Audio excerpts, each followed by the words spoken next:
Chapter 1, The Whispering Winds. The sun hung low in the sky, casting long shadows across the sprawling construction site at Ashbury.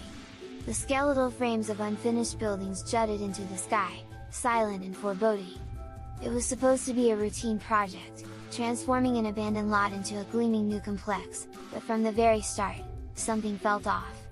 The workers whispered among themselves about the odd sounds they heard at dusk, the shadows that seemed to move on their own, and the strange cold spots that sent shivers down their spines even in the midday heat. Carl Anders, the project foreman, was a no-nonsense man, not one to believe in ghosts or curses. But even he couldn't deny that the atmosphere at Ashbury was different. There was a weight in the air, a sense of being watched. He shook off the feeling and barked orders at his crew, trying to maintain a sense of normalcy. That evening, as the last of the daylight faded, Carl stayed behind to review the blueprints in his trailer. The wind picked up, howling through the empty frames of the buildings, carrying with it faint whispers that made his skin crawl. He rubbed his temples and tried to focus, but the whispers grew louder, more insistent. They seemed to form words, just beyond the edge of comprehension. A sudden, sharp knock on the trailer door made him jump. He opened it to find John, one of his most reliable workers, standing there, pale and visibly shaken. "What's wrong, John?" Carl asked, trying to keep his voice steady. "It's the wind," John said, his eyes wide with fear.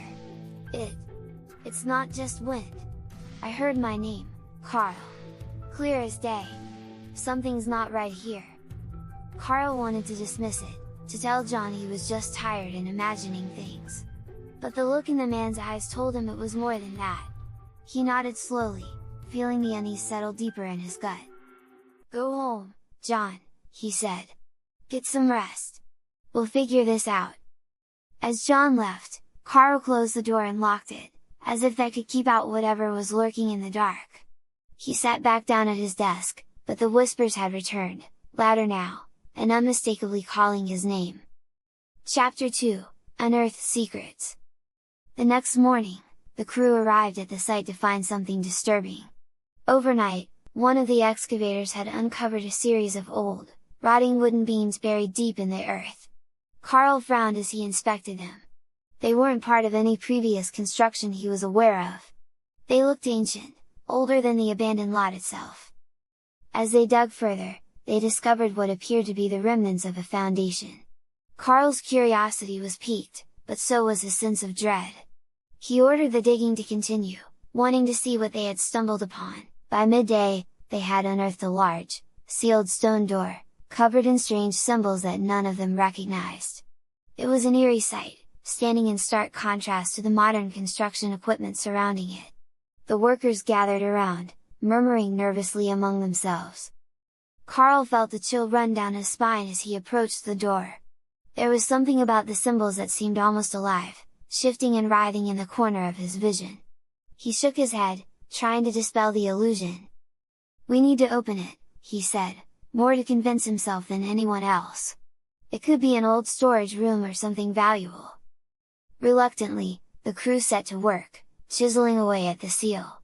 As they worked, the whispers returned, louder and more insistent than ever. Carl could see the fear in his men's eyes, but he pressed on, determined to uncover the mystery. Finally, with a groan of stone against stone, the door gave way.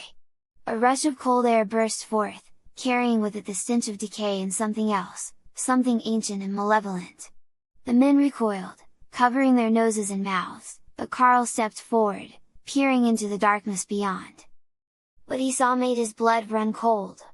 Inside was a small, dank chamber, its walls covered in the same strange symbols.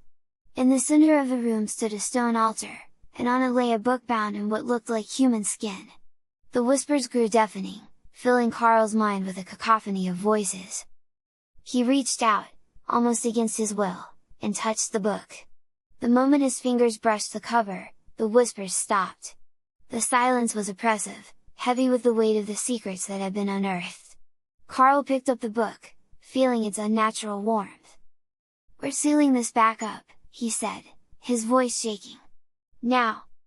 But it was too late. The door had been opened, and something had been awakened. Chapter 3, the unseen terror. In the days that followed, the atmosphere at Ashbury construction site grew increasingly oppressive. Accidents began to happen with alarming frequency. Tools would go missing, only to turn up in strange, inexplicable places. Workers reported feeling watched, their every move scrutinized by unseen eyes. Carl kept the book hidden in his trailer, but he could feel its presence, a constant, nagging weight at the back of his mind. He spent hours poring over its pages, trying to decipher the strange symbols and text. It was written in a language he didn't recognize, but the more he looked at it, the more it seemed to make sense. One night, Carl awoke to find himself standing in front of the altar in the hidden chamber, the book open in his hands. He had no memory of how he got there. The whispers were back, louder than ever, urging him to read, to understand. "Join us," they said. "Release us."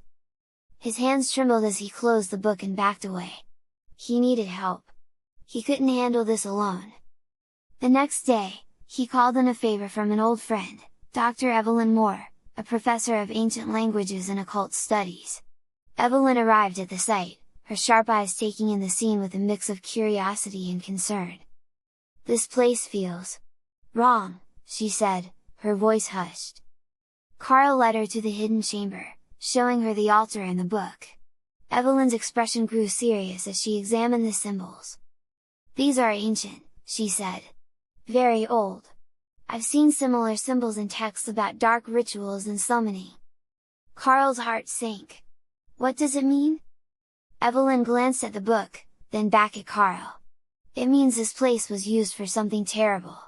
And that book? It's a key, a conduit. Whatever is here, it wants to be released."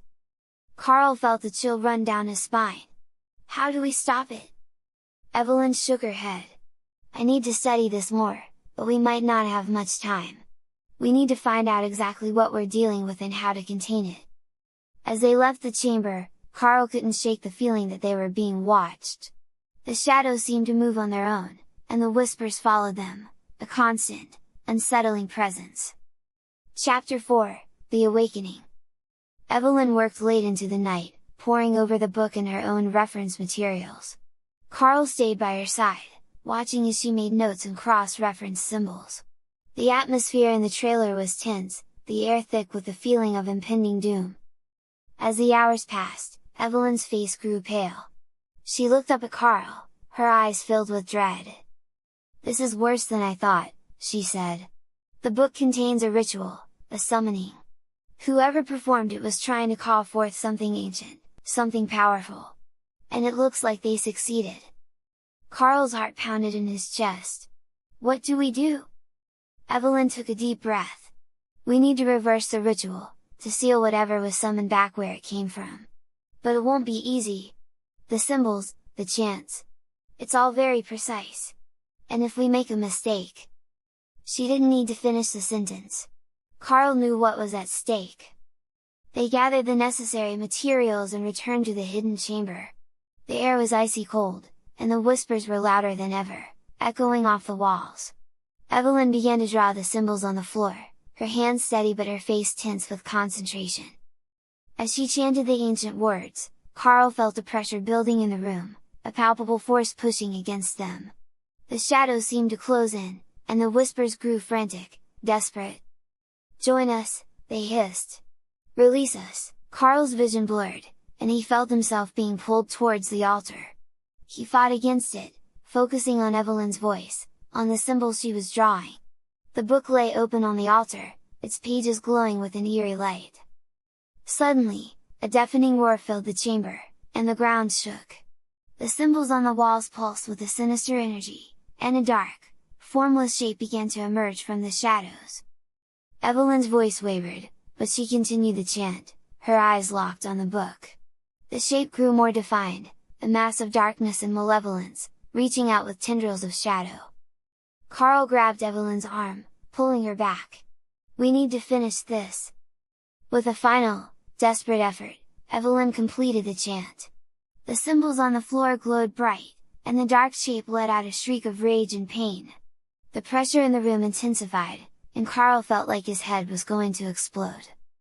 And then, just as suddenly as it began, It was over. The chamber was silent, the whispers gone. The dark shape had vanished, and the symbols on the walls were dark and lifeless. Evelyn collapsed to the floor, her face pale and drenched in sweat. Carl knelt beside her, his heart pounding. "Did we do it?" he asked, his voice barely above a whisper. Evelyn nodded weakly. "I think so. But we need to be sure. We need to seal this place and make sure no one ever opens that door again." Chapter 5, The Final Resting Place. In the days that followed, Carl and Evelyn worked tirelessly to seal the hidden chamber. They reinforced the stone door, covering it with layers of concrete and steel. They placed warning signs around the site, making it clear that this area was off limits. The atmosphere at the construction site gradually returned to normal. The accidents stopped, and the workers no longer felt the oppressive weight of being watched. The whispers were gone, and the cold spots vanished. It was as if a dark cloud had been lifted from Ashbury. Carl and Evelyn stood together, looking at the now sealed entrance to the hidden chamber. There was a sense of finality, but also of lingering unease. They had faced something ancient and powerful, and while they had managed to seal it away, they both knew that such evil was never truly gone. "Let's hope this is the end of it," Carl said, his voice filled with a mixture of relief and exhaustion. Evelyn nodded. "We'll keep an eye on it. And if anything starts to feel off, we'll deal with it. Together?" Carl smiled, feeling a deep sense of gratitude for his friend's help. They had faced the darkness and come out the other side, but the experience had changed them both. They had seen the thin veil that separated their world from something far more sinister, and they knew they could never forget it. As the construction at Ashbury continued, the site slowly transformed into the gleaming new complex it was meant to be. But Carl and Evelyn would always remember the darkness that lurked beneath the surface, and the ancient evil that had almost been unleashed. And in the quiet moments, when the wind whispered through the buildings, they would both listen closely, just to make sure that the voices were truly gone. Because some doors, once opened, are never truly closed.